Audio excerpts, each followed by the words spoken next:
Hi there. Hi.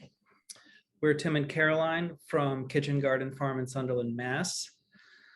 Thank you all for attending this Zoom version of the conference. I was pretty excited to be invited to speak at the MAFCA, am I saying that right? MAFCA Farmer to Farmer Conference. We wish we were in Maine. Yeah, always looking for a day off, but here we are. And just want to say a couple of things before starting. If you have questions, please put them in the chat, and I love to respond in live time to that. I want to keep this pretty loose. I just threw this presentation together over the last couple of days, and it's nothing fancy. This is a farmer to farmer. That's kind of the whole point. So yeah, I think we're just going to sort of lay out what we're up to at our farm making products, and then let that prompt you guys to ask what you are looking to learn more about. Right. So kind of broken it up into three different general segments, because it's a long presentation. We're going to be here for 90 minutes or so, and we have a lot of content, so it shouldn't be hard to fill the time. So the first half an hour, we're going to talk about all the fun stuff. So this is like why it's a great thing, why it's awesome, well, how much fun we have when we're doing it, and all of the great things that we like to nerd out on as farmers. Second block will be more like technical. I'm anticipating, as time goes on, it may become less and less relevant to you personally. And if you want to peace out, that's fine. That's why I want to put all the good stuff in the front. So the second segment will be kind of like things to think about if you're going to build a kitchen or design a cooler space, or, all of that kind of amazing technical stuff about processing equipment, and definitely want to hear your questions on that stuff. The third part will be like how to pay for everything. So finance, et cetera, and we don't have a lot of pre-written content on this. So that's where the script ran out. Hoping that this can be more of a discussion. So without further ado, we're going to share the screen all the way down at the bottom. Here we go. So we're just going to jump right in here. Here we go.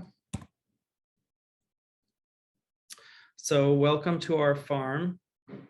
I'm glad that we can take the time to give you a little tour here. So we're located in the Pioneer Valley of Massachusetts. We've been farming for 15 years, started in 2006 with 1 acre and a rototiller.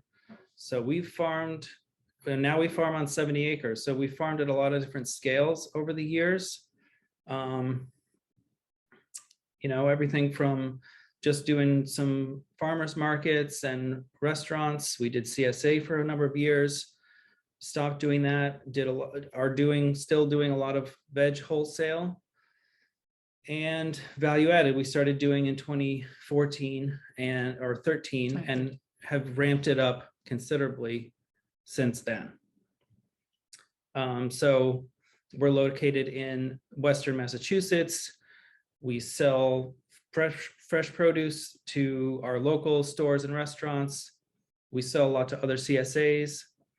We have kind of a focus on specialty vegetables, so like Italian stuff and chilies and peppers and herbs and radicchio. We grow a lot of different unusual stuff, and we sell it to stores, restaurants, farms, farm stands. We also sell to distributors. They take our stuff down to New York, Boston, Rhode Island, Berkshires, Vermont, New Hampshire. Also now Maine. Crown of Maine. I went to Hampshire College with Murata. And let's see. So just the last bullet here is that until last year when COVID hit, we were exclusively wholesale for several years. But we launched Sunderland Farm Collaborative, which is a home delivery online storefront where we aggregate from now 50, 60 other farms exclusively for home delivery in the Pioneer Valley. So that's now our only retail arm of the farm, but pretty significant change for us. So this is just a view from the top of Mount Sugarloaf. This is Sunderland over here on this side of the river. We also farm in Whately. This is one of our fields right here. It's very, very lucky to be farming in such an amazing place. We have a lot of different land spread out all over the two towns. We farm really small parcels, all under 10 acres. We have about 12 different sites that we farm on. Yeah, some as small as 1 acre, and we own maybe half of the land that we're growing on and have 1 to 3 year leases on all the rest. I didn't get the photo on this, but part of the reason that I was really interested in starting a farm was I got really into doing food preservation. So it's been really kind of fun for me to dedicate myself more fully into the preservation and products arm as we've developed it. I really love canning tomatoes. I also went to culinary school and worked in kitchens and in the food business for some time before starting the farm. So having some element of cooking and actually like producing food was always a thought when we started the farm, but not at all part of the business model initially. But almost all of the products that we now sell and produce at scale commercially are things that we made for our own family use initially. Yeah, and as we've developed our product line, we've tried to maintain a fairly strict criteria of what we want to make. And that criteria is very simple, that these are kind of like essential foods. They're either traditional, widespread use, commonly recognized products that we didn't necessarily invent, but we are using our own produce in as high a proportion as possible in the products. Yeah, we have just sort of a threshold of like, is it primarily from ingredients that we grow? Is it something that is just like relevant year round and just like fundamental staple? We are less interested in something that is just obscure or trendy, or, you know, we're just not going to make something that we wouldn't use regularly. Right.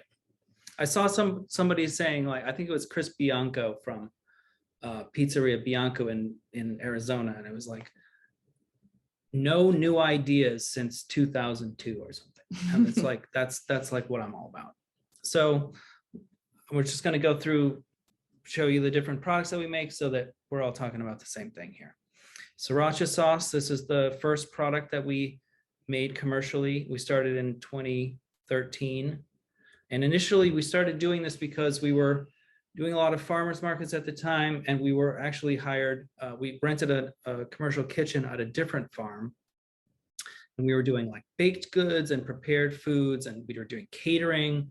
We were selling all this stuff at the markets. We were doing soups and cookies and focaccia sandwiches, salad dressings, farm dinners. We were just trying every single thing that we could imagine that would use and showcase local produce and use our farmers market platform and our connections as a established farm at that point.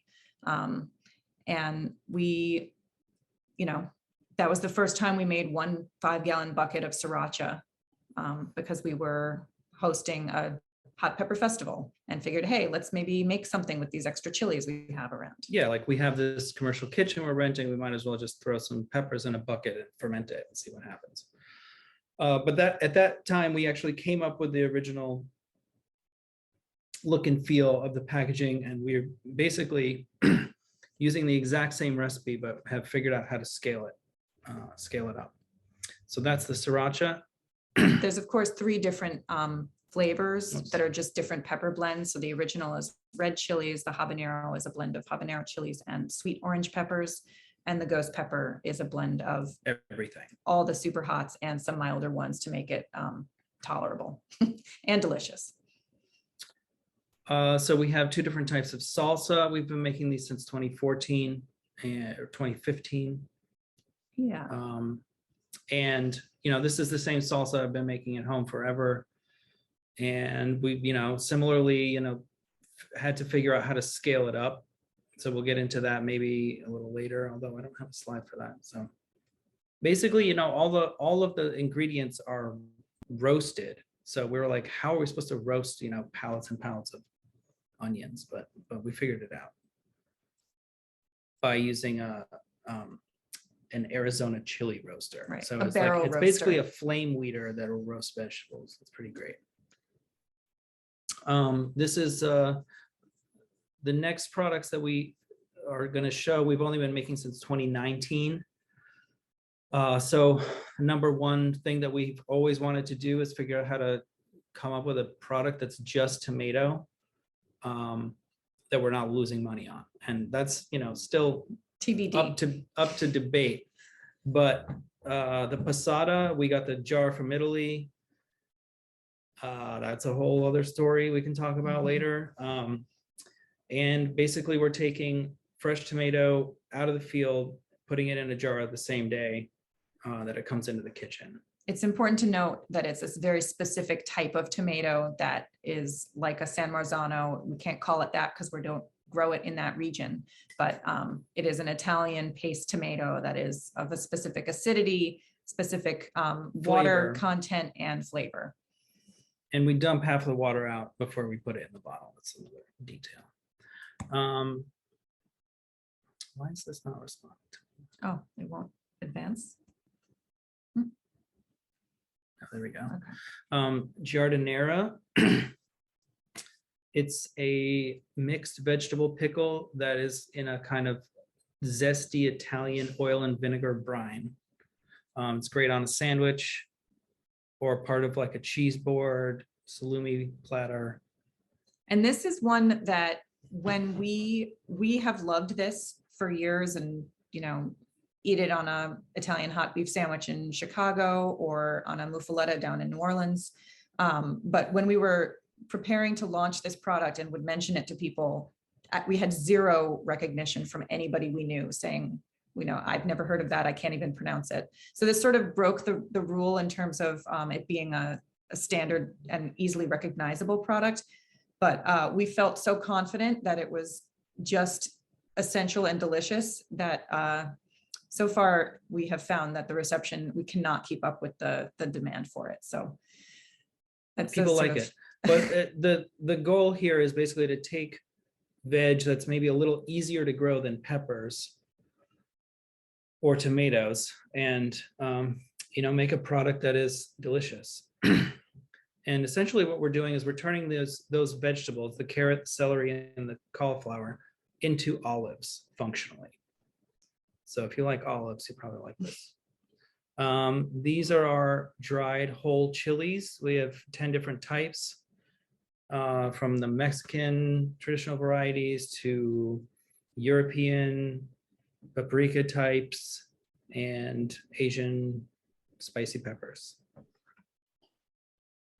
We're also doing powder. So we're doing smoking the chilies, dehydrating them, and then making a couple of different powder products. And then this year we're going to launch, so that the powders were new last year, and this year we got similar packaging. We haven't made any yet, and we're doing dried herbs this year. So that's the product line. Is there any questions so far in the chat? I haven't monitored that. I see. Yeah, I can see.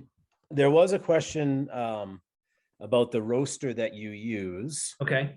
and if you had any pictures or visuals. And I don't have a slide of the roaster, but okay, the company that we got it from is Arizona Chili Roasters. okay, There's a number of similar companies, but With enough time, I can find the photo. We just didn't get it into the presentation fast enough. okay.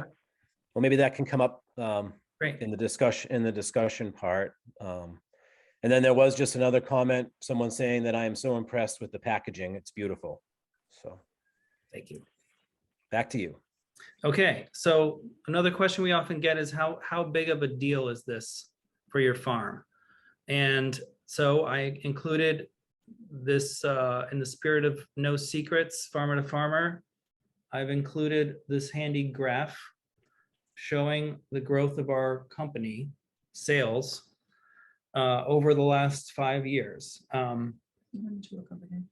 Well, I have this thing blocking part of the view, so But I can make it go away. Yep.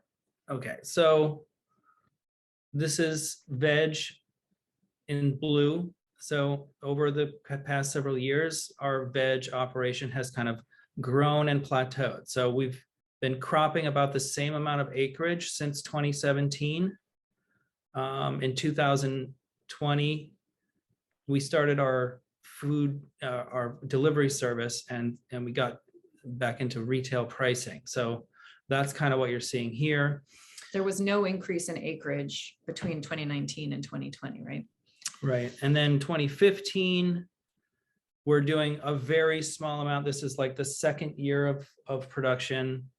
We're using an offsite kitchen. So we're only doing like 1 day a week in the season in 2015. Then we started doing like 2 days a week in 2017. The offsite processing facility is in Greenfield, Mass, and it's called the Franklin County CDC, Western Mass Food Processing Center. So they're an incubator, and they have a lot of great processing equipment there. Real Pickles, which is a local fermentation company, started there and then moved to their own facility. And we were basically on the same track. So we started working there in 2014. We ramped it up. We decided basically we can't keep doing this here, or we can't grow the part of the business until we have our own kitchen. So I think like somewhere back in here, we decided to build a kitchen, and it took about 3 years.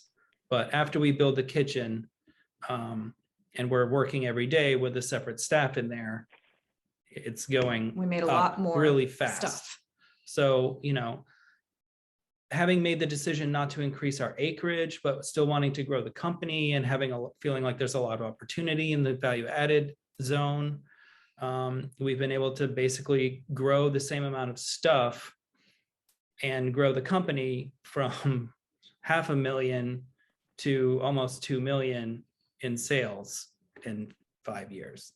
So Plus a lot NBD. of hard work and no life, but we can get so, to that.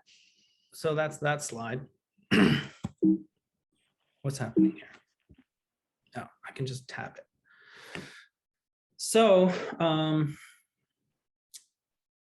one great thing about doing value added is that there isn't a ton of competition. There is in a certain way, in that we're now operating in a completely different industry than the fresh veg, farmers market, wholesale, CSA industry. We're now in the specialty foods industry. So we don't have any of the same customers. Well, we have some of the same customers, but we have a huge list of other customers that buy only the value added products and have no interest in us as a fresh produce farm at all. Well, or it's completely impractical because they're in California or Alaska. Or irrelevant. For example, we have our products in about 50 different Whole Foods from New Jersey, New York City, Long Island, New England, Boston, Maine. It might be more like 100. 100 Whole Food stores. We have no interest in selling produce to Whole Foods. So that's just a way of illustrating that once you get something that you can put a barcode on, and it can be an SKU in the system, and they can have it on the shelf 365 days a year, makes it a lot easier to sell a lot more of it. Yeah, and we work with a distributor to get into the 2 regions of Whole Foods that we sell to. And that has been a real driver of our growth, is just trying to, when we added the second region in the New York zone, we've been really, took years of trying to get to the point where we felt confident that we could grow more peppers, work more frequently in the kitchen, and scale up to meet that, because what they really don't want is empty shelves once you've gotten in. That being said, the distributor that takes our stuff to Whole Foods is called Associated Buyers, and Associated Buyers is only 30% of our value-added sales. So the vast majority, the other 66% of our products are being sold directly to companies, directly to retailers, directly to individuals, directly to smaller local distributors that we work with for produce. And I would say in COVID, the sales to other farms also really took off. It was already a thing, but supplying other CSAs, that really ballooned during COVID, and farm stores, farm stands and farm stores that experienced a huge increase in demand have been awesome customers for our products. But yeah, we once looked at this when we were building the business plan and trying to get financing to scale it back in 2016. And we had the thought that selling to other farms and other farm stores that already had the target audience that would value the fact that these are local ingredients and farmer grown and made, such a huge market. There's no way we could ever meet the demand from all of those types of stores. We were thinking initially that we would sell it to, say, the local the local co-op and the local CSA share rooms where they're already retailing stuff. We did not anticipate selling it in California. That was completely by surprise. And then, so there's a whole there's other stuff like this that happens where, I'll see this on the internet. Was stoked to see this in Coeur d'Alene, Idaho. It's what is I'm never going to go there, but they have my stuff. That's pretty amazing. So we're one step beyond locally grown here. We're making a thing that's relevant, not just because it's organic, not just because it's local, but because it's good and it's universally applicable, I guess. Right. The product stands on its own without those attributes being the main driver. But in terms of working with our distributor for Whole Foods in our New England and New York region, certainly relevant. It's certainly relevant. And they, when I had to increase prices, my sales rep, my account rep was like, yeah, you can go ahead and do that because there is no other comparable product in your category. We also learned that nobody grows as many organic peppers as us, which I find very hard to believe, but that's a topic for another slide. All right, so that's a lot of the good stuff, but there's a huge caveat to this whole thing, which is this has been a lot to take on. It requires running a completely separate business. There's some efficiency built in because we're using similar, a lot of the same employees are doing sort of dual role, certainly in the beginning. At the time of year where we're picking peppers, a lot of the planting's done, and we were using people who are, say, our skilled tractor operators. We're going into the kitchen and making pepper mash. So we've kind of gone beyond that at this point.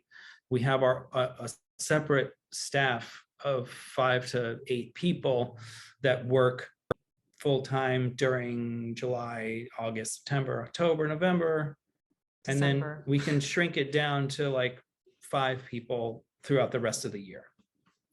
However, that's an additional labor force, and at this point there's not a lot of crossover between the farm. So, we thought initially it would be a great way to provide year-round employment to our staff, and it did that for many years, but now it's kind of like its own crew.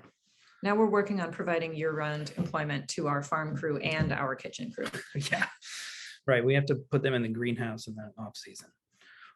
So, financial challenges, scaling up a value-added business is a massively capital intensive project.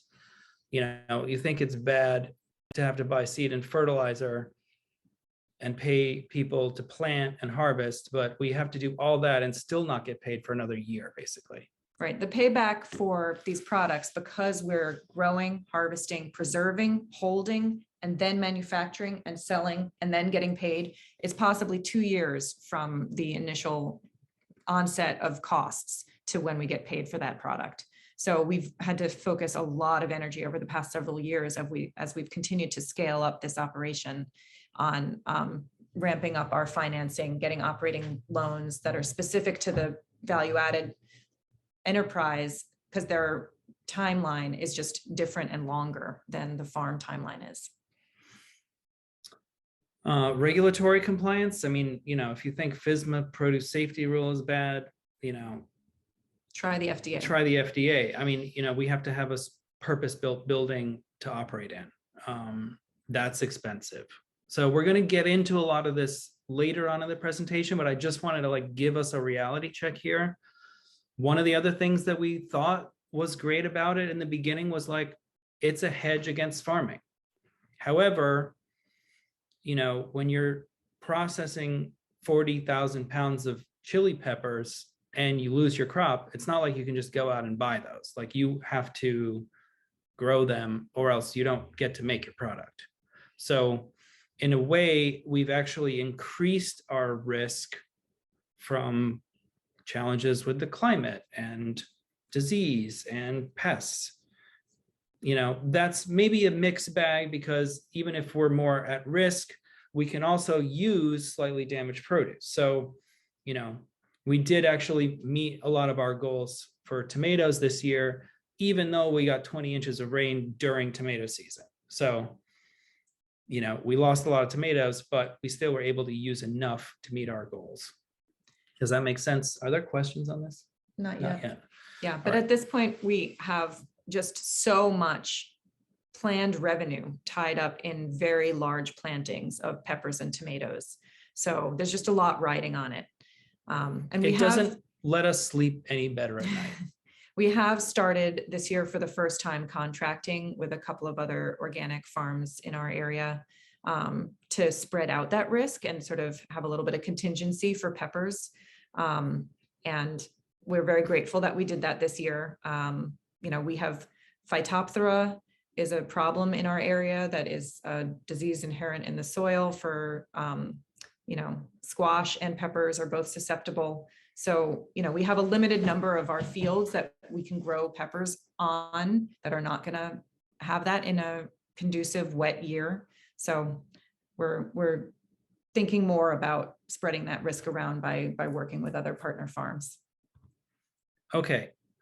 We're going to move on to more fun stuff again. So we're going to allow some time for questions, but I don't see any questions on that chat yet. So we're going to just dive right in. As we mentioned before, most of our products involve a preservation step prior to doing the bottling packaging step. So we're using pretty much every different preservation method that we can think of to make these products. And the goal is bring stuff in the season. So there's a limited harvest period, 6 weeks for tomatoes, 6 weeks for peppers, 8 if you're lucky. There's a small window for cauliflower. Carrots, a little easier. There's a little less time restriction if you're processing something like carrots, or if you're making sauerkraut. A lot of those things are storage vegetables. That's a great thing. But for most of what we're growing, these are kind of summer crops. You get a small window, and you don't want to spend all of that limited time doing bottling because it's time consuming. So what we focus on is trying to just get everything into storage. One exception is the Pasada that you're looking at right now. That's actually processed. We take the tomatoes, chop them, heat them up in these kettles. Sal's putting it through the tabletop Pasada mill there. And then we'll heat up the Pasada and put it in the bottle all in the same day. And we're doing 2,000 pounds of tomatoes per day. But when we're picking 15,000 pounds a week, that's not really enough capacity. So that's one challenge with doing a fresh in the jar product. But we determined that there was just no profit margin if we were to do 2 days of labor to get that tomato in the jar. It was only going to be workable if it was fresh into the bottle on the same day. So the first way that we're preserving is the hot fill canning. So if you're not familiar, a lot of home canning, put stuff in jars and you put it in boiling water for a certain amount of time. Well, if you're working with a liquid product, an easy way of bottling it is to heat it up to a certain temperature, make sure the acidity is correct, and just make sure that when it's going into the bottle, it's hot enough to Form a vacuum. pasteurize itself and form a vacuum. So when the Pasada is coming out of the kettle, we just make sure that it's 195 degrees, goes into the bottle. We temp it periodically to make sure that it's above 195, and it's pretty damn hot. So it takes care of all of the sterilization of the jar and the lid, etc. Hey, folks, there's a question that popped up about what is the brand of that Pasada mill and who's the distributor? Cool. I got a slide on that later, but it's a Fabio Leonardi. It's the biggest one that we've been able to find, but it's sort of a consumer grade model, but it does a great job. The one exception is that the metal, it's not a stainless steel, so it does rust a little bit and it's not great for like commercial food processing. And we had to get a custom fabricated replacement screen for it because the original one it was welded badly. And so we probably paid as much as we paid for the whole machine to get a custom stainless steel one made. But you got to make friends with your local welders. It's still pretty small scale, and we're only able to produce like 45 cases of 12 bottles. These are 24-ounce bottles in a day. That's about 1 day's production right there. So we're not talking about a ton, it's a half a ton. Compared to how much we're able to produce of sriracha or salsa in a given day using the same 2 kettles. This is our limiting factor. But a lot of other work has gone into those products in advance. Right. So we're fine-tuning processing, storing, etc. So for the salsa, for example, our whole freezer is full of an entire year's worth of ingredients for our salsa. So we have frozen tomato puree, frozen tomatillo puree, frozen roasted onion puree. And we're making all of this stuff, putting it in buckets, palletizing it, and freezing it. It's also the roasted garlic and the roasted chilies. And so we have just basically a recipe that's so many green buckets, so many red buckets, so many yellow buckets, etc. for our bottling day. And this is our new freezer building that we just built this year and turned on in July. And prior to that, we were still driving up to Greenfield to the shared kitchen where we worked for the first 5 years. And we used to rent frozen pallet storage there, but we've just built our own. Because our capacity exceeded what they were willing to rent us. All right, so pepper season, pretty much every single day that we can devote to it, we're stemming peppers, chopping peppers, putting them in 55-gallon drums for fermentation. You can see in this photo that we've got all of the salt and sugar for each barrel kitted out. So it's very efficient. We pre-weigh all the peppers. You can see them in the background. They're all stemmed, they're weighed out, they're ready to go in the barrel. And then we just mix it together and throw a liner on it.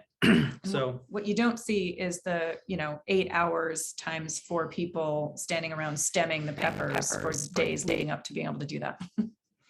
Well, we've determined you can make about 1 barrel for every person you have per day. So it's 275 pounds in a barrel, yada, yada, yada. So to do the fermentation, we're using 2 of these barrel liners. Win Liner is the good brand. Don't buy them just off Uline because they leak. You don't want that. So we put one that's inside out directly on the mash, drape it over the side, and then a second one is filled with water to weigh it down to keep the solids submerged in the liquids. And we just built this little fermentation annex on our kitchen that's always heated to 80 degrees so that the fermentation will be nice and quick and sour very fast. So they're going in there for 14 to 21 days at 80 degrees. And we're trying to reach target pH. It's got to be lower than. It's technically required to be below 3.7, but now that we're able to consistently heat the fermentation chamber, we're achieving below 3.4, which is so awesome. Right. The target pH of the finished product has got to be 3.3. But at lower pH we can get during fermentation, the less vinegar we need to add when we make the hot sauce. Once it's fermented, we take it out, we put it in 5-gallon buckets and put it in the cooler, and it'll stay there until we need to bottle it.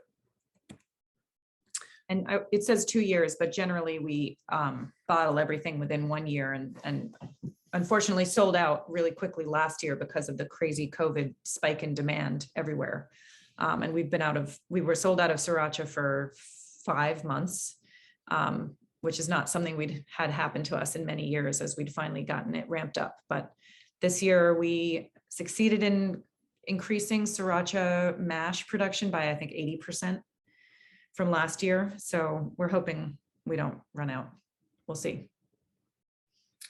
Our goal is basically to stockpile enough ingredients this year to get us through next October without having to bottle. That would be the dream. If we could get through pepper harvest season without having to stop once or twice a week to bottle. Devote the entire kitchen and staff to bottling just to fill orders. That would be amazing. It would make it a lot easier for us to process all the, time sensitive crops from the field. All right, so quick pickling. We're doing water, vinegar, salt, brine. Bring in the produce, wash it, chop it, put it in a bucket, pour the brine on it, seal it up, throw it in the cooler. What temp do you say the brine is? The brine is 160 degrees when we put it on. We found that the hot brine actually makes for a crunchier vegetable for some reason. Last year we installed the commercial dehydrator. I have a slide of it. And we're growing basically a whole 1.5 acres of peppers that are specifically for drying at this point. We've got guajillos, anchos, de arbol, Thai, Espelette, and the ones we're doing for smoking, smoked paprika, smoked mild paprika, chipotles. So they go on these racks and they go into the dehydrator. After they're dry, we just put them in storage because trying to do any of the packaging is very time consuming. So we do all of that in the winter. This is a picture of the dehydrator. It's a Maine-based company, actually, Nyle Systems, N-Y-L-E, and they make these for the cannabis industry primarily. originally they were for lumber drying, but they have this model, called FD, food dehydrator. This is the 24, which means it can hold 24 bakery speed racks. So it's actually 12. Oh, 12. It holds 12. Okay, well, it's called the 24. Maybe that's the dimensions. In any case, they come bigger, and but it works really well. It's like an efficient heat pump mechanism similar to a mini split. And It's pretty great. Yeah. Our mission in life is to have it full every minute of every day between September 1 and, November, 12th or something. So we had to build a shed around it because we kind of thought we could put it outside, but then it was like, there's all these electrical components and there's a big VFD here. So we built a shed around it. That was an unforeseen cost. Would have been great to be able to just roll them in through the building, but we didn't have any more room in our building. So it's another reason we should build a bigger building than you think you ever need.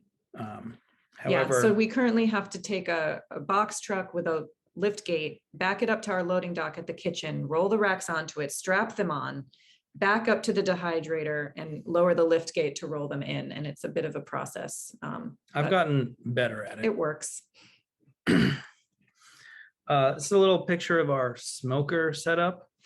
It's just a cheap shed from Home Depot and a used wood stove that I got off of Craigslist, and we just piped the stovepipe directly into the shed, and it'll cold smoke the peppers. We put them in there, put the peppers in there, day one, light the fire again the next day. You really want to get like 2 to 2.5 days of smoke on them.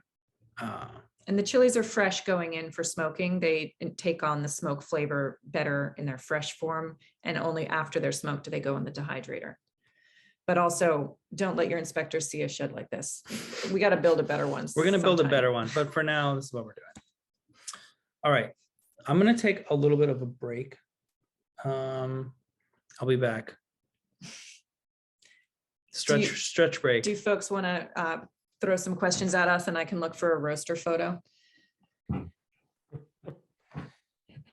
Stretch break is fine. Okay. There are no new questions that have popped up in the chat, which it seems like you're watching that as well on a separate screen. Yeah, I set up my second computer here. There's so much detail that we could share about every single thing that we've talked about. So fire away if you want to know the nitty-gritty. Well, I think that you're definitely already sharing plenty of good detail. So if folks want to put things in the chat, we'll get into more detail. Cool. Or there's one, do you ever roast tomatoes? We do not. The barrel roaster is like a mesh. It's kind of sharp. It's expanded metal. And so it's like a rotating, so they're gonna like spin like in the lottery ball. A soft tomato would not hold up in there. And we,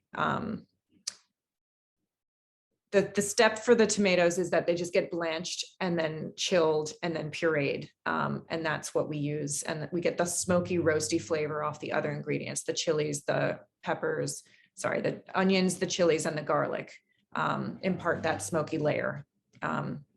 We haven't found a practical way to do that to the tomatoes and haven't found it necessary. I would say if you wanted to do a roasted tomato product, the best way to do it would be on a grill of some sort, like a large, like rental company style charcoal or gas fired grill. We have started using the combi oven to roast the garlic because the cloves were falling through the expanded metal. And that has been increased our yield. We have another question here. The bin liners, we work with Champion Containers to order the bin liners, but you can go with Basco also. And any other food grade products for scaling up processing? Oh, in terms of where do we source? I guess I would need a little more detail from that, from Jolene, what types of products you're asking about there. And I'll skip to this next question in the interim if I can get more detail from Jolene. The process of choosing and obtaining packaging and design. We've got like a whole slide for that later, but we could address it now, or we could just table that. Yeah, we'll go into that. And then Jessica, if you have more details that you want us to get into, ping us again. Great. All right, so next section is going to be for all the farmers in the room or in whatever room you're in. So when we started doing value added and, you know, going out to the field with our box truck, it just felt so much different than the way that we were managing harvests in the other side of our business. And it just felt like, wow, this is better. I don't know. Maybe that's just me because it's kind of like my area of the farm that I'm responsible for. But, you know, in terms of efficiency, when we are selling fresh produce, you know, we've got 12 different herbs and we've got, you know, 40 different brassicas at any given time and all these different peppers. And we're filling all these individual orders every day with like a ton of people. You know, and going to the same fields every single day just walk. to get what's picked, you know, what you need out of this field. Like, so going in to pick tomatillos, you know, you go in there once a week or once every 10 days, you pick everything that's there and you just, you know, one shot deal, fill a truck, go and load it somewhere, and then you're done. So, well, then my work starts. Right. But and that is how a lot of other farms operate, you know, that sell exclusively wholesale, exclusively through distributors or through like a growers co-op. You know, we just had never had that model farm because we started out small. We started out as a market garden and we just sort of scaled with the same methods and systems. Well, we have a lot of debt, so we can't exactly afford to sell everything at, you know, Chelsea market prices. So, you know, our neighbors grow sweet corn this way, but they get for paid whatever very little. reason, you know, that makes sense for them, but it doesn't make sense for us. So getting to farm like this has been pretty awesome because, you know, we're the customer. So, and we're adding a lot of value to it. So, you know, in some ways it makes sense. We can talk a little bit more about that. You know, I had meant to put in a slide and maybe we can deal with this under financial topic, but sort of how we make the unit cost spreadsheet for each of the products. We can talk about that. That's kind of an interesting topic about, you know, how to value the produce that's going into these products. You know, if you value it at the retail price, obviously it's not going to be a value added product. It's going to be a value subtracted product. So, you know, if you can sell it fresh, you're going to get a much higher price, you know, but if you're picking a whole truckload, like you can take everything out of the field, you know, whether it's damaged or slightly imperfect or got a bug in it, whatever, you know, you're not supposed to, but you know, you can. So, you know, we're growing 2 acres of tomatoes. It seems like a lot of field tomatoes to be managing, but we spend most of the time probably pruning them or like staking them. Maybe not. Maybe most time is still on harvest, but we're getting a lot of production. You send a 5-person crew out there and pick, you know, 10,000 pounds in a day. It's insane. So the other thing on here, this is just a like before and after shot. That's Joe. He's amazing. He kind of is in charge of unloading truck in my warehouse every day, and it's very nice.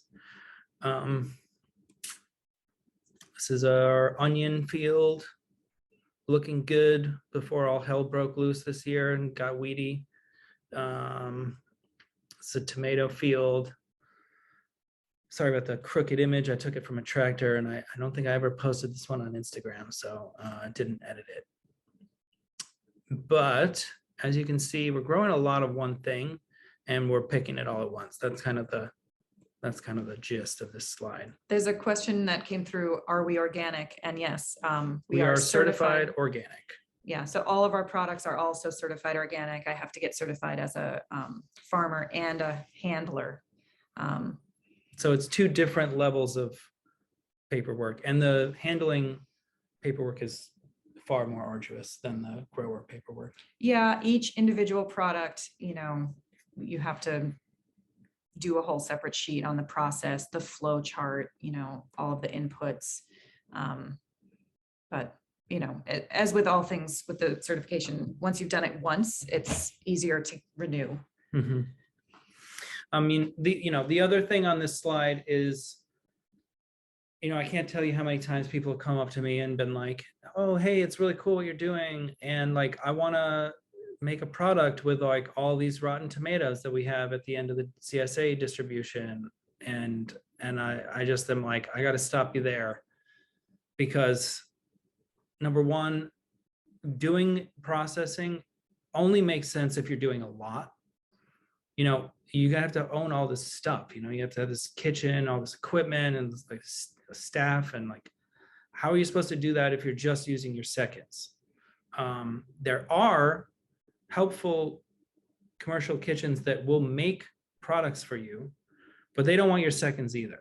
So The primary cost in making value-added products is the labor in processing the produce.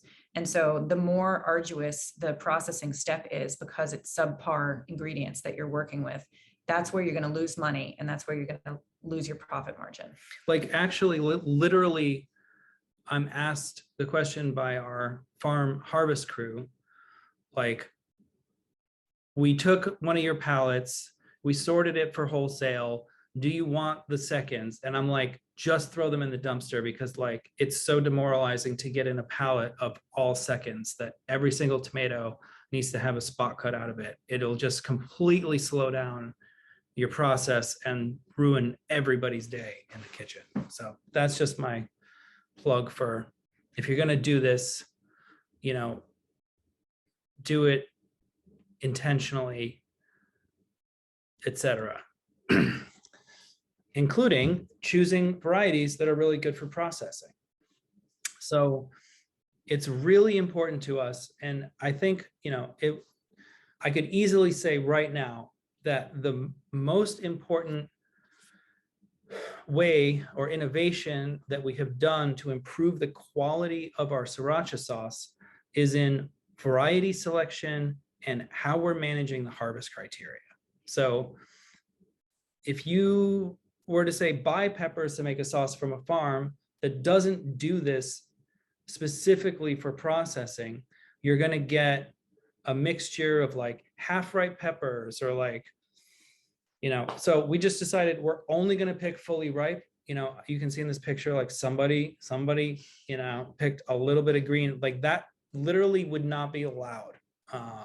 We're very serious about picking the peppers that ripe. So what that meant was, you know, not all the peppers are able to get that ripe and hold well in the field, because we're only going to the field to pick them every 10 days or so. So they have to be able to get ripe and stay ripe without rotting on the vine. Or falling off. And for red jalapeno, you know, red jalapenos are a later maturing variety than some of the other peppers that you could grow for hot sauce. So it was really important to pick the right variety. If you grow Jedi, or one of the giant ones that they use for green, they're specifically bred to be big, to be green, to have a big plant. You know, they're not going to ripen to red. They're not bred for that. So we found that Jala Fuego, you know, no thanks to the description in the catalog, because they're not selling these for processing. We found just through trial and error that these things are beautiful when they're red, and they're earlier to turn red than other varieties, and they ripen fully to a nice color. So, you know, if you're in the seed industry, it would be nice if you knew this stuff about your varieties. We also love the jalapenos because they stem easily and they're heavy, and that whole process in the kitchen goes faster. Here's another variety of peppers that we really love. This is a Frank Morton variety, the stocky golden roaster. And I just had to take a picture of this when it came across my desk. Workstation. Just because of, like, if you can see, I don't know, these are some of the thickest pepper walls ever. And when you are working with like produce of this quality, that's what's going to separate your products from anything else that exists on the market. No company that's making food products has access to this granular level of detail that, you know, we know because we're farmers and we're growing the plants, we're choosing the varieties, we're growing the, you know, in some cases we're even growing the seed for our own stuff. And that level of control over the process is, I think, the most important thing about our company. There have been many years of trialing lots of different peppers to arrive at where we're at now. And obviously it's continuing to develop the list of peppers that will grow for our processing.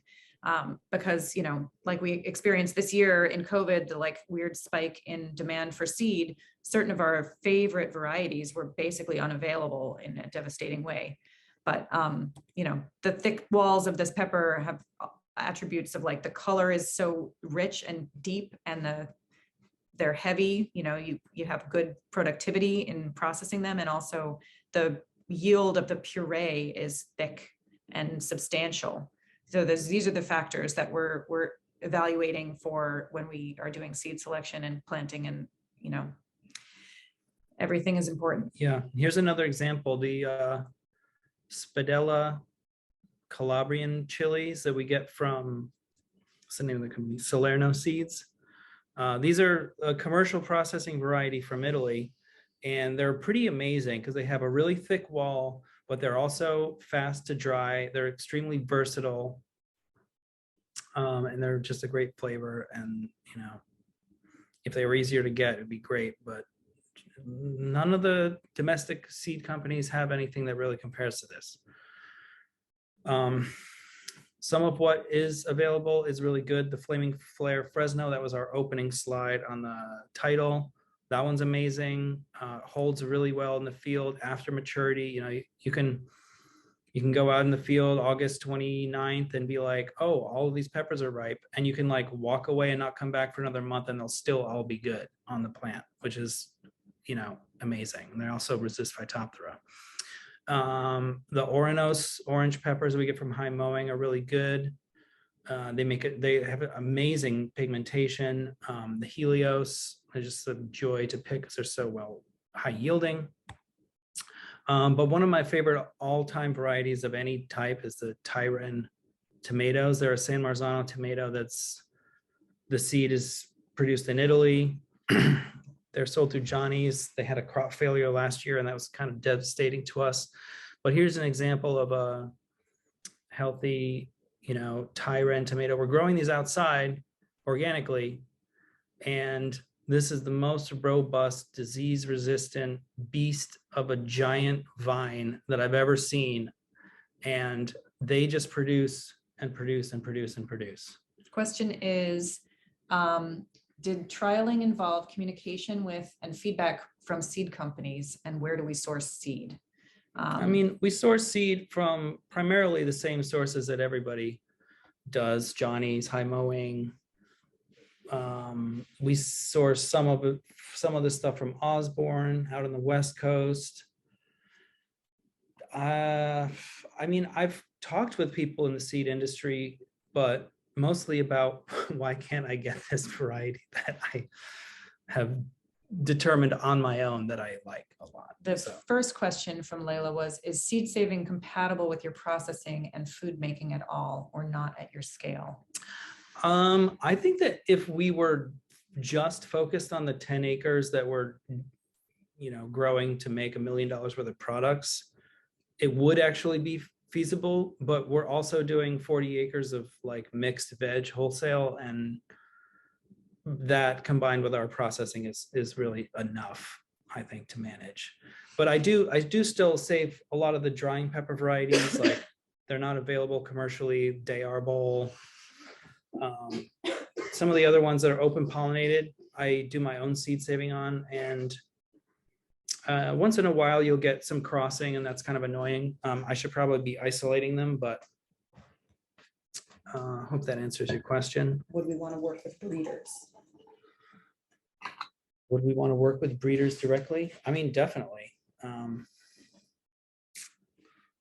Hit me up if you're a breeder.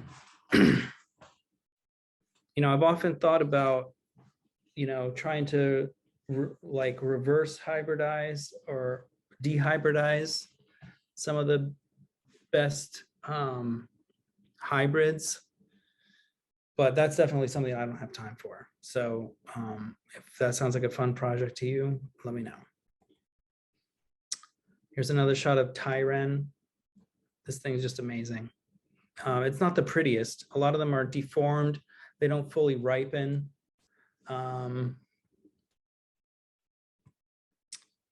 So, it's not a great variety for selling fresh. And like, it's for reasons like this that these things get discontinued from the seed catalogs, unfortunately. There's not enough people, like us who are growing these things and can appreciate these attributes that may not necessarily be what you're looking for if you're trying to sell a perfect tomato that's going to hold.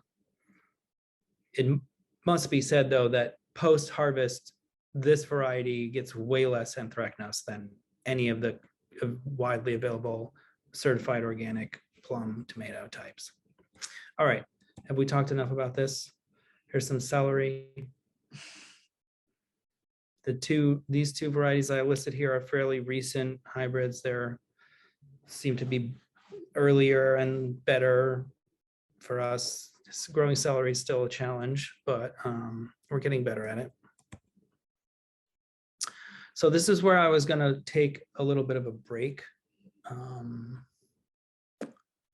We can just wrap up this sort of variety farming. Oh, there was one section more question that I did not with address. some more questions if you have them. The other question in the chat was, where else do we buy like buckets and other food grade products? And what did we use before barrels for Sriracha? We never, we went straight into barrels because we had the opportunity to learn from Real Pickles experience. And that's how they were doing their fermentation with the bin liners. And, we just did exactly what was working for them. And buckets, I just buy pallets from Uline. Nobody likes to buy When they're from Uline. available. It's true. We our color coding is essential to our system for identifying what you need to pull from the freezer or the cooler, but the green ones were out of stock this year and made it challenging. What other stuff? There's just so much. So restaurant like equipment, The packaging, the Berlin. Yeah, so our main supplier for jars for salsa and for Sriracha bottles, because those are standard, the Sriracha is an 8-ounce Boston round PET with a dispensing cap and a pressure sensitive liner. And the salsa jar is just like a standard 12-ounce straight-sided glass jar with a lug cap. We work with Berlin. That was previously Freund, and sourcing my packaging and bottles and jars became almost my full-time job last year. The Italian product line, the Pasada, we also do a sugo, which is a tomato puree that it has carrots, onions, and celery in it. And the Giardina jars are direct from Italy, a subsidiary of Berlin. They recently acquired Bruni glass. And getting those things over on a container, we had years, like 3 years of just agony of the jars not arriving and missing tomato season utterly. So I've been storing some of these jars since that first year when we tried to launch these products, because the timing didn't align because the supply chain is very tricky. And the other thing to note for our process is that we save labor by having all of our jars and bottles pre-printed with our label. So they're screen printed. I get them shipped directly from the supplier to the printer, and then we built an entire warehouse this year with 16-foot ceilings and pallet racking, just to store our entire year's worth of packaging, the caps, the bottles, the jars, the cardboard cases, because it's just, I'm so grateful that I was able to do that. And I worked tirelessly like all of last year to get these orders in the works and to hound my suppliers to get it. Cause everybody's running out of every single type of packaging, and we have everything we need for everything that we're preserving from this year's harvest. We have jars already in hand, but it's insane to tie up that much capital a year or two ahead of time. But that's what we determined we had to do. It's better than not selling products. So yeah, farming, as everybody knows, is farmer to farmer conference. you know, is a challenging business. And one of the primary reasons it's challenging is because it's so capital intensive. You know, you not only need your seed, your fertilizer, and your crew before you ever get paid, you know, 3 months before you ever get paid for anything, but, you know, there's the land and the equipment, and, you know, it's costly, especially if you're starting a farm and don't have any of that stuff and you need to buy, lease, or, you know, beg, steal, or borrow it. It's expensive. So we were So we've able, like added another company that has even worse capital requirements on top of an already challenging situation. But we can get into that in the finance section. so it's already 5:15. Great. So we don't. So we've spent an hour and 15 minutes already. Mhm. Oh boy. So we're gonna have to go through this pretty quick.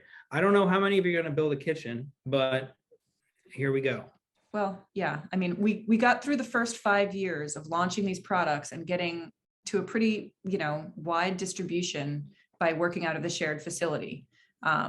But we ran into that wall because it's so seasonal. We just started needing, we were already in there 3 days a week at a certain point, and they just couldn't get us in there any more frequently in the main processing season because they exist to serve multiple operations, and we couldn't hog Yeah. it all. And, you know, and then you're in there when another company is also in there at the same time, and, you know, nobody likes that. So there were challenges there. So when we decided to build our own facility, it was a great opportunity to really think about what we needed and what we, you know, are trying to do in there. And, you know, a lot of the ideas that we came up with were based on going and seeing, you know, the previous situation that we had with the shared kitchen. And we really loved that everything was, everything in the kitchen was on wheels for ease of cleaning, because in the FDA certified inspected facilities, you're using a lot of sanitizer, you're hosing everything down, like everything's got to be spick and span, you know. You can't have any organic material at the end of the day because it's going to attract flies. So we, you know, getting like the ability, like designing your kitchen to be able to be sprayed down is pretty important. So, and that's the wall coverings, the floor epoxy, having drains in the right place, all that kind of stuff. Hoses in the right places. Right. So we chose to build the kitchen on our property on this very sort of narrow lot that had very finite constraints on how big the facility could be, because we only had one place on the farm that had a sewer tie-in. And with the amount of water that we knew was going to be flowing through the facility, we thought that was very important. We couldn't get any expert advice on how to run commercial kitchen wastewater into a septic system. Maybe in Maine, you guys know how to do that, but in Massachusetts, we just didn't have any access to information on this subject. And so we felt like it would be best to put it somewhere where it could be on a town sewer. So that was one consideration. The other main consideration was the 3-phase power. So we're on a country side street, and we were going to have to put in like 10 poles or something at a cost of $10,000 per pole to get the 3-phase to us.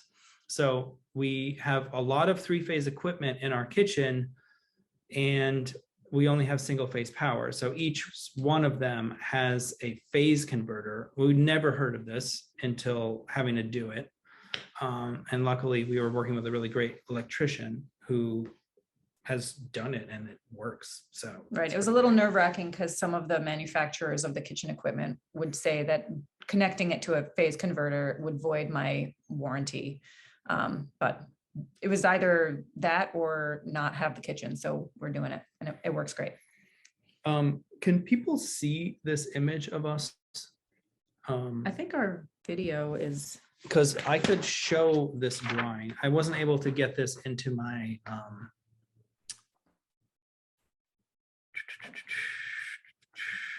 wasn't able to get it into my presentation, but I have this layout of our I don't know where kitchen. my Zoom just went.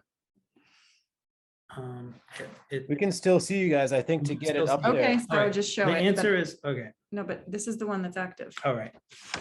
Sure. You have to hold it real close because your view might be small for some unless you stop sharing your screen. Well, No, I want to just hold it right here. I can't. Can you give a tour? Um, I'm just gonna hold it. so, okay. Well, so I usually start over here because this is the warehouse. And this is where we have a loading dock. So you back the truck up from the field to this overhead door. And then we can roll directly into this cooler produce. And then we have a swing door that connects. The swing door is visible in this photo. Well, Well, I can't see it because the chat is okay, on. I'll make the chat go away. Yeah, so then you enter that swing door and you're in the main processing room. And if you're looking at then we have along this back wall, the dish room. And like the most important piece of equipment we purchased was the big pot and pan dishwasher. I don't know how to make my Zoom view come back on this one that we're in, unfortunately. There we go. Okay. So yeah, the big pot and pan dishwasher that we have in the dish room is like our workhorse because we do so much stuff in buckets and we do so much stuff in our intercrate harvest crates that we reuse. You can wash 9 crates at a time in this thing. And also we do a lot of stuff on speed racks and sheet pans. So it's really a pot and pan dishwasher. Anyway, so, oh, look, it's my finger. So you come here into the kitchen space is 20 by 40. And on one side we have the veg processing. So you bring veg in from over here, bring it in this way. Veg processing is here. So that's just like a 2-bay sink. You can see it in this photo. Yeah. Here it is. There's the veg wash sink. This is the blixer. It's like a giant food processor. And then the dicing machine is over here. You can't see it. And then over on this side of the kitchen, oops, over here. Yeah. This is where we have the hood and the kettles, and we can configure the room for bottling because all of the tables are on casters. So when we need to have the Pasada on its side, we need every table in the room available in a long line. So that's part of the reason we laid the kitchen out so that it would be long, is to leave enough room to do a bottling line. And we are actually looking at potentially mechanizing or automating some of our bottling line, which will require even more length. So But it'll fit. And I don't know if you're unfamiliar with a hot fill process, there's an inverting of the jar step and it's regulated whether it's 5 minutes or 6 minutes. In this case, it's 6 minutes that this product needs to be on its side in order to have the hot product sterilize the cap. And then you re-invert it and then that vacuum can form. So anyway, the dimensions of the building are generally like 40 by 70 or something. Yeah, it's very small. And, you know, so just ballpark, the building itself was like 250, 300 built from scratch. We also had to tear down a building that was there. Oh, and then the other thing is like, this is the fermentation room. It's just off the other side. So basically, you know, it's a nice flow. Produce comes in from the field, goes into the cooler, comes into the space, gets washed, goes in there, comes back out, goes back in there. So, you know, thinking about your flow and what you're trying to do in there is really important. And I honestly think that working in the other facility was really informative about that kind of stuff. It's like knowing what your process looks like before you build the building is important. The hood, you know, all this equipment is really expensive.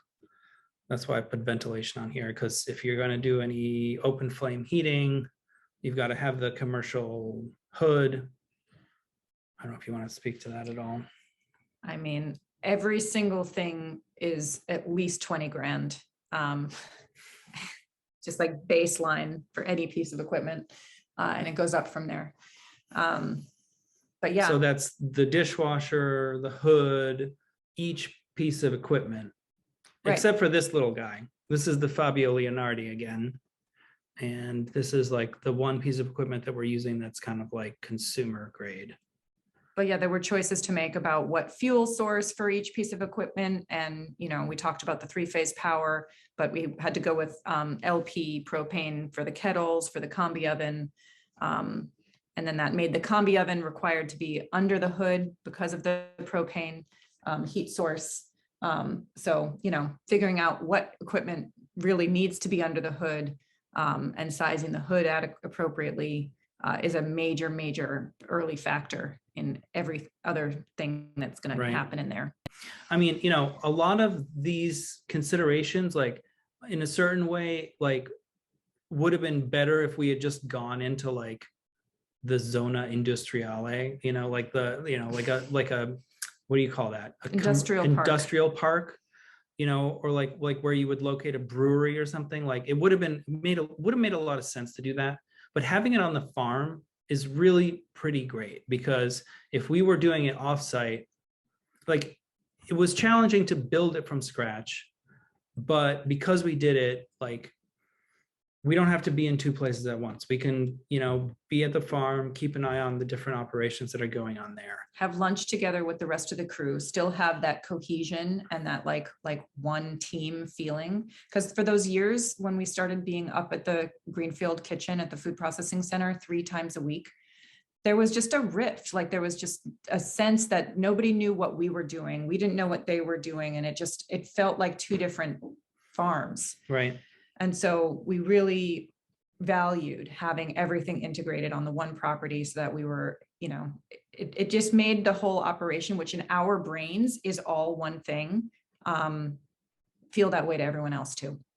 All right, so I'm just going to zip through this equipment because I want to save time.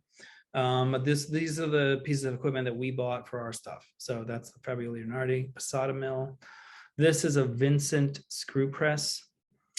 So when we make the sriracha, we heat up the fermented mash to 190 degrees, and that'll break it down so that when we put it through this machine, it'll give us 100% of the pulp, pigment, everything. So if you can see this, this is the color that the red chili seeds comes out of the machine. It's basically brown.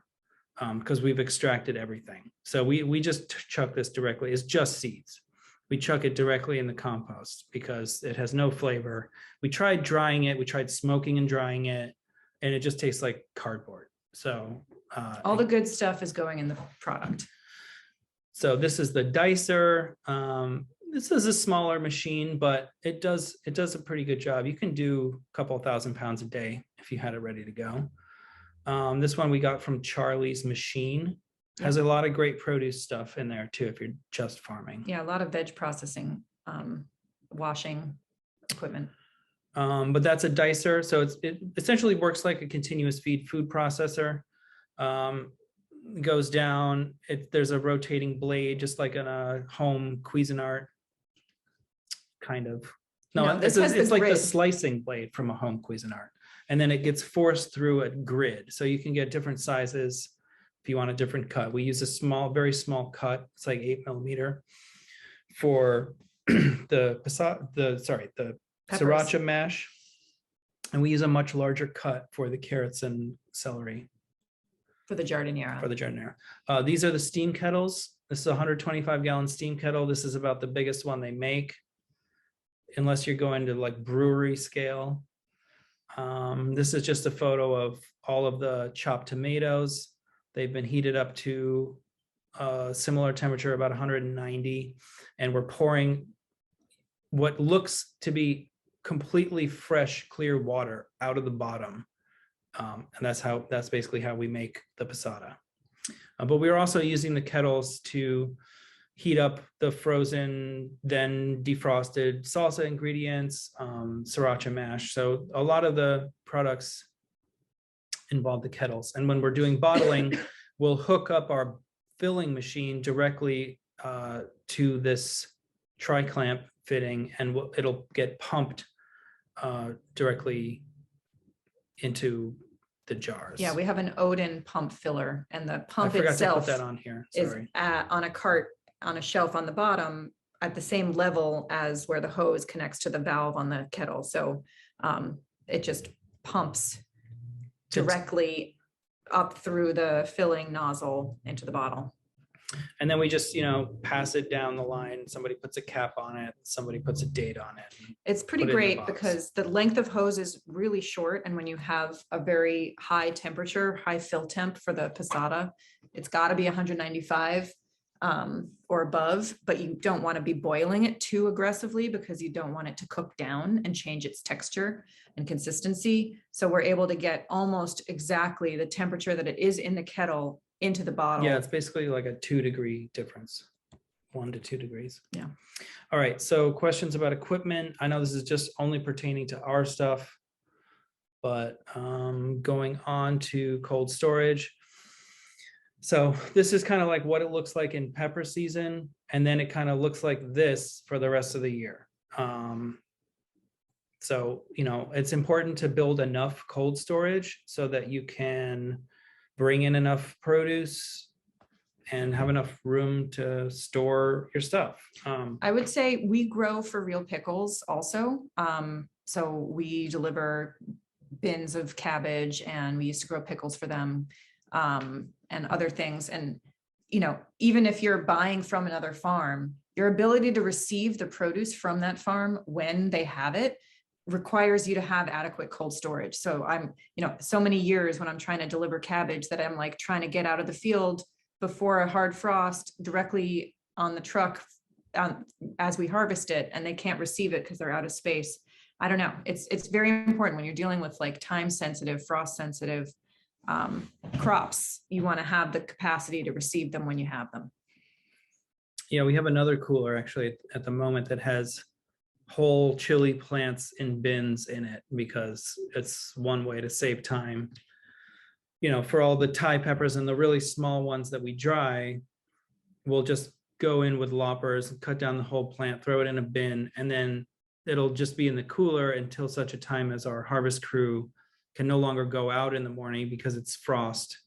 They'll just like stand around the bin taking all the peppers off because it doesn't make any sense to pay people to do it in the field in good weather. So at our scale, we found that 20 by 30 is kind of a magic number for a cooler. You can get 9 pallet spaces along the long side, and you can get 2 deep on one side and 1 deep on the other side while still maintaining good access and an open aisle. If you have a lot of stuff and you need to fill all the spaces, you can do something like 8 more pallets in the aisle. So that's a total of like 30 something pallets. We previously built other coolers that were slightly smaller and have like, a far fewer available spaces. 20 by 20 is 15, and then 20 by 30 is 27. So, do the math. It's more efficient just to build that 50% bigger because you can get an almost 100% increase in the number of pallets that are in there. Yeah, this is real nitty gritty, and we're at 5:30. I don't know if we're. Are you going to cut us off, CJ? No, we're not going to cut you off because there's actually a 6:30 kind of cutoff time. Oh, wow. Oh, wow. Okay. So I might have to drink some water. That's fine. I think The we're kids all might drinking a little arrive bit. at a certain point. We'll see what happens. Where are you within your slideshow here? We're wrapping up this second segment. Well, the third segment is very unscripted. So, we can just sort of. We can start taking questions, or we can do sort of roll over some of the, we've have kind time. of dealt with this already. Yeah, I mean, we could talk about how much of this has been grant funded and how I couldn't possibly have made all of these investments without that sort of additional support. But, we're seeking out grant funding is a long timeline, as is construction, new construction, and, designing what you need. But this building just went up this summer, thanks to a Massachusetts food security infrastructure grant. Was a COVID response that went out for farms to propose infrastructure projects that were going to make sure that the food supply wasn't going to be completely disrupted. So, well, there's no real way of avoiding that Sure. in a crisis, but you know, there's a good the argument more to be made. infrastructure that we have for storing frozen local food, the better. I think at the state level, they kind of decided to throw some money at this. We're happy to receive it. Yeah, and the freezer that we put in there is also 20 by 30, and we've been able to rent frozen pallet space to a couple of other livestock farms in the area who have had a real need. So anyway, the kitchen facility, we were able to access a state of Massachusetts grant to cover a lot of the kitchen equipment. Food Ventures. Yeah, the Food Ventures program. And, you know, we have a good relationship with our Farm Credit is our lender. And we also we do FSA loans whenever possible, that then they require Farm Credit to be the guarantor or vice versa. But it's a lot of my time making sure, trying to forecast a couple of years ahead of what our infrastructure needs are going to be, and then cobble together all of these grants are always on a reimbursement basis. So you have to first get the loans and the financing in order to build the project. And only once it's completed do you get reimbursed. So, you know, another layer of really sticking your neck out. Right. Well, what often happens when we get grants is we'll get financing to cover the upfront cost, and then we'll cash flow, you know, the overruns. And by the time we've gotten reimbursed, we still can't really pay off the loan. So, well, we've been scaling up. So every year, you know, this year with an 80% increase in Sriracha production, that's a lot of labor that we've outlaid and packaging that we've purchased and built facility to store. And, you know, we just never get caught up. So the business is growing. All things are cool that way. But the more it grows, the more investment we're putting in and the more the payback is pushed out. And, you know, it's a leap of faith. The more years I have to keep doing this. So, you know, that's definitely a consideration. You know, we, you know, have always been kind of like, we have an opportunity, you know, like it basically starts here. It starts, we sold everything that we made, and customers would happily buy more. And every year that we make more, we get new customers. And every time those customers repurchase it, their friends are tasting it, they're talking about it. And like, the more you keep doing this, the more customers you get. So, you know, we have had the opportunity to keep producing more, and we've had the capacity to keep producing more. But, you know, the question does arise, like, damn, like, are we ever going to pay this money back? Number one. And number two, like, if we keep growing, we're going to keep amassing more debt, even if we keep getting grant funded to build infrastructure. So we're at this moment where we're like, wow, this is really cool. Like, we built this company and like people like it. And, you know, it's no small feat to build something like this, but, you know, it's still farming at the end of the day. And we're still not sure if it's like that profitable. So, but it's hard to tell because we have so much of our cash tied up in all this infrastructure and loans and all this stuff. So, right. Seeing on this slide, the last one is the USDA value added producer grant. And that that's a good starter grant. I just want to make that distinction that value added producer grant only can fund working capital. So nothing durable, nothing permanent, nothing installed, no equipment. It's just like you can buy things that are going to sell with your product or labor that goes into making your product. You can And- spend a lot of money on labor though. So Right. So we've done that twice, and that has allowed us to scale up production for Sriracha and salsa. And then, you know, the grants that allowed us to purchase food processing equipment and construct the warehouse and the freezer, you know, those were state grants. So yeah, the other part that I don't even think you made a slide for is there's a whole other component of marketing these products that, oh, right, we wanted to talk about packaging and design and all that stuff. But I was just going to say that in the early days, I also devoted a lot of my personal time and energy to physically going to stores and doing the demos, because there's a real, in the specialty foods industry, there's this whole other set of rules that you have to play by, where they expect that at certain stores, if you're on their shelf, that you're going to show up and you're going to do demos and you're going to sample and you're going to, you know, do all of that staff training and just sort of build those relationships personally. And I did that for a lot of years. And then when COVID hit and I was able to cancel all my trade shows, all my in-store demos, because everything just stopped. and the product started selling faster. Well, that was also a thing. It's COVID's been pretty good to us. I'm very, very glad that I feel like I'm at this point where I maybe don't have to pound the pavement the same way. And I will also make a plug for, there's a class for container packaged goods, CPG is the industry term, called Retail Ready. So if you're like launching a product and want to have a network of other makers and a whole slew of industry experts, you can sign up for that class with Allison Ball. And you know, just have that network of people to ask all of the questions of how you do your distributor pricing, how you do, you know, your sell sheets and all of the other corollary stuff that come with having a product that you're bringing to market and trying to get on store shelves. But a lot of places, you know, start out just doing farmers markets as your initial marketing, and then, you know, launch into that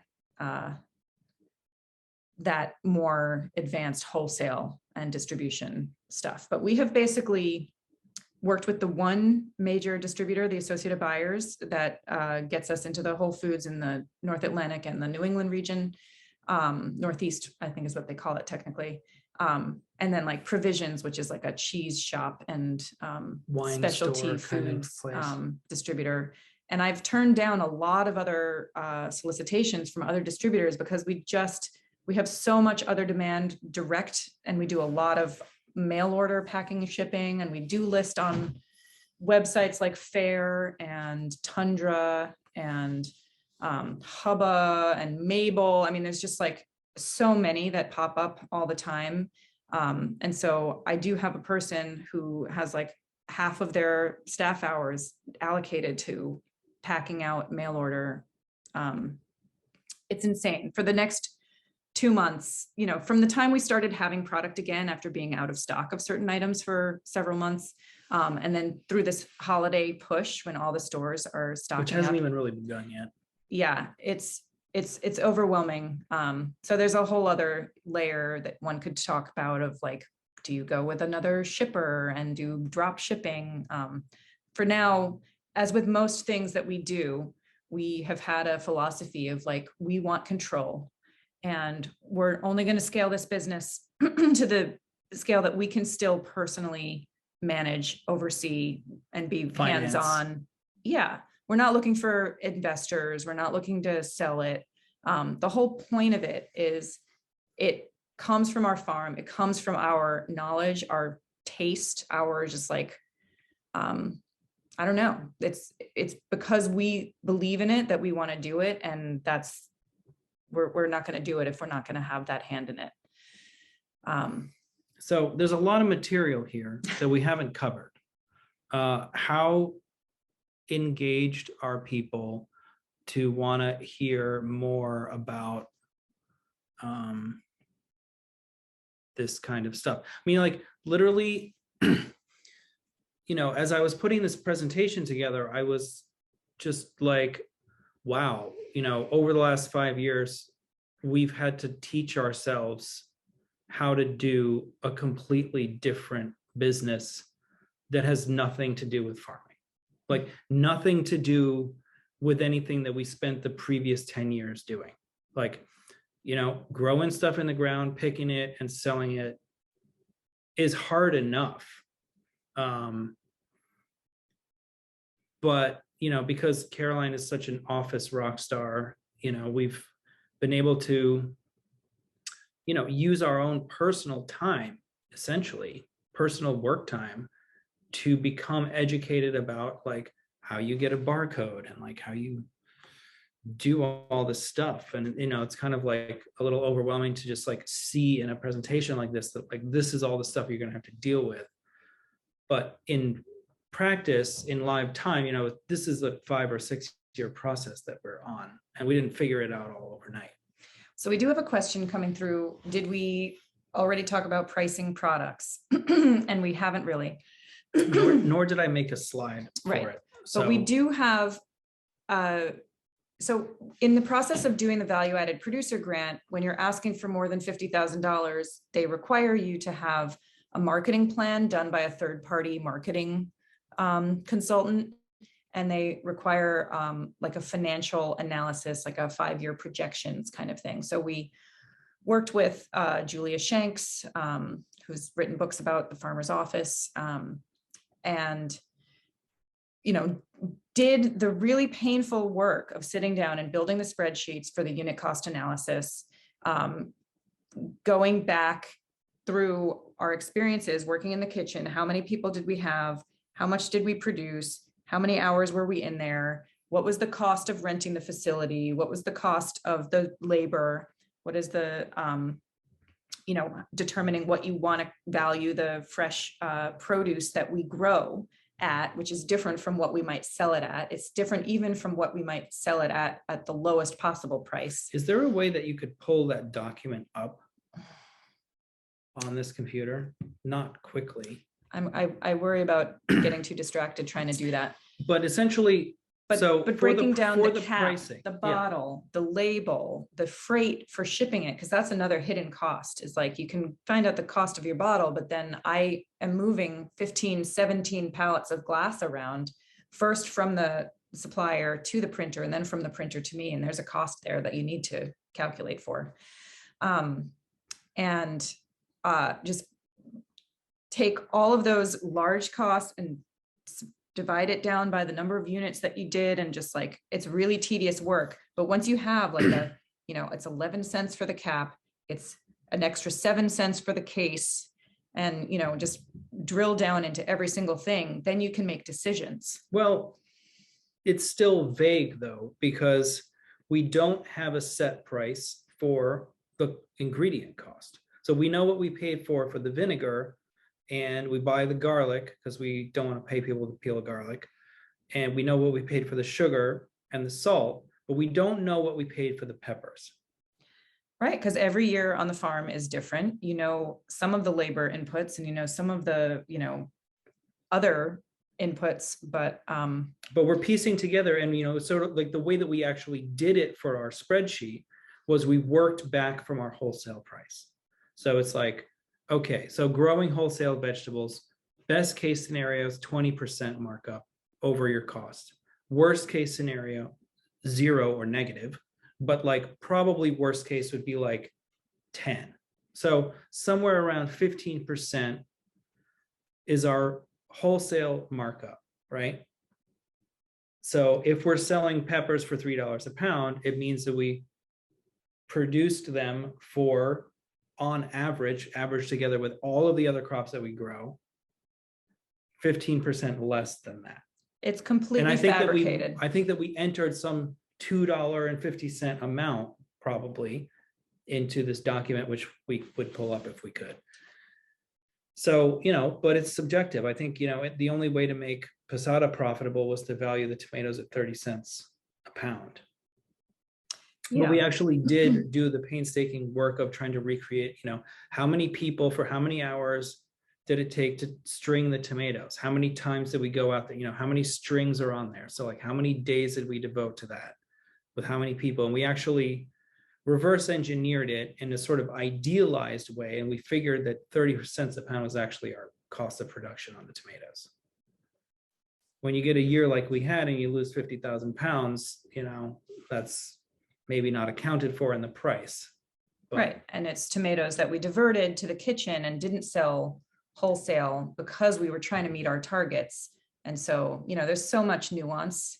There's so but, many moving you know, parts. you can put in a number and figure, you know, I think our products are mostly, you know, of course, you know, labor costs are going up as well. So we really need to revisit, you know, this is a living document. So you really need to revisit these things every year, recalculate your labor costs, plug it in. And if you need to raise, you know, if you're making less than 20% on this product, you really need Don't to raise bother. the price. Yeah. Right. We wanted to make sure that for all of the extra work, mental space, and time and energy, that we wanted the margin to be better than farming, hopefully. That was our goal. And honestly, it's probably around the same. But, you know, one thing that's for certain is if you get people in the kitchen and they're showing up, they're doing work that won't be wasted. We don't know that for a fact on the farm. We don't know whether when we are putting a crew of 3 people on vacuum seeding the cauliflower, we don't know that that labor is going to one day result in cauliflower. We know if people show up and take the stems off of peppers, that that's going to turn into sriracha that we can sell. So we have a question coming through. Have we had to outsource any veggies due to catastrophic events, disease, pests, et cetera? Yes. However, you need to do it before the catastrophic event happens. So, I mean, this year we came up a little short on our tomatillo goals, and there's one other organic farm in our area that grows tomatillos, and we were able to buy like, what, 500 pounds from him. But like, nobody's growing these things organic in the quantities that we need. Yeah, you can't just call up your distributor and be like, I want to buy, you know, 2,000 pounds of red jalapenos. Like, that just doesn't exist in the marketplace. So what we did this year is we were like, we had never sourced from any other farms intentionally until this season. But because we had an ambitious goal of we wanted to scale up double our red sriracha production, and even if we planted double, we weren't sure that A, we were going to not suffer a catastrophic loss. B, we weren't sure that we were going to have the labor to pick them, even if they were there. C, you know, any other unforeseen thing. And we were just like, the lost sales that we had from being sold out in 2021, it was 2021, April to September, we missed like $50,000 worth of sales. It's worth contracting for 10,000 pounds from a couple of different farms locally, you know, telling them exactly what we want, exactly what the criteria is, the harvest criteria, and being able to work closely with another grower. It really paid off this year because we did have heavy rains, standing water, we had disease in our peppers, and we lost some of them. So without having contracted the 10,000 pounds from our neighbor, we might not have even met our quantities that we achieved last year, Right. let alone double it. that's despite having grown considerably more acreage of the peppers ourselves. So that turned out to be a very good idea. So once you get into this level of production, you know, even if you're doing the growing, it does, I would say, probably make sense to at least contract a portion. But just in case. I always, you know, I had the experience of growing for real pickles before we started growing for our own operation. And, you know, I have had to say, sorry, I didn't have any success with my Napa cabbage, or I just like don't have, you know, nearly as many cucumbers as you asked for. You know, if you're entirely reliant on another farm as a supplier, you know, you lose that control there too. What is our biggest bottleneck currently? Labor, land, trucking, storage, kitchen equipment, etc. Hey, can I interrupt for just Yeah, a sure. second? I'm wondering if Since we're getting kind of like the last half hour, if you guys stop sharing your screen and then we had more of a view for everybody that was Wonderful. participating. Okay. Let's do it. If we're past the kind of the slide. Yeah, Yeah. we're past the slide. I'm just gonna see what else. Yeah, okay, that was the end, pretty much. Oh, look, I did have a slide for that. Just didn't finish making my presentation. All right, you can